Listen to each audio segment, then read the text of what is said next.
How to utilize Illustrate AI for personalized t-shirt designs. Hello guys, this is Atticus and welcome back to another tutorial video.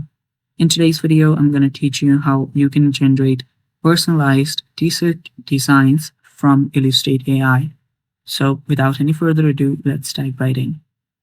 First of all, what you'll need to do is search for design bundles, Illustrate AI. After you do that, you'll then need to head over to Design Bundles right here. Tap on this. And after you're here, you will need to create an account.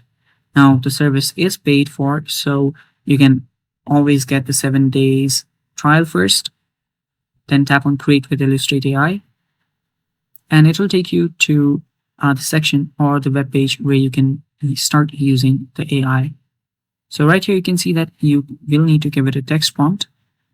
Then choose an art style. You can also generate multiple images for more options. So let's start doing that. So for the text prompt, you can always give it unique ideas that you've generated. So I'll just add whatever I want. After you give it a text prompt, you can then choose an art style. Tap on this section where you can find multiple art styles. So I'll just use pixel art. And after I do that, I can choose multiple image count. You can use a maximum one for more options.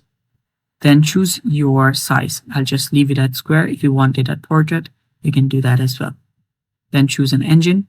I'll just leave it at Illustrate AI. Then finally tap on Create. And after the generation's been complete, you can then see the image that has been created, which you can then download. So to download your image, you can just head over to the three dots, then tap on download in 2K. After doing that, the image will start getting published.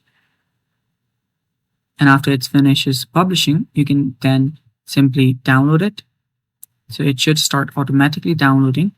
And after the download completes, you can then use this image, remove the background, which you can find background remover available on the web browser. So you'll find background remover available on the web. You can find multiple options. I really like the Adobe one, so you can choose that and remove the background and then use the image on your t-shirts. And that's how you can generate multiple designs for your personalized t-shirts. Thanks for watching, guys. Stay tuned for more upcoming videos, and bye-bye.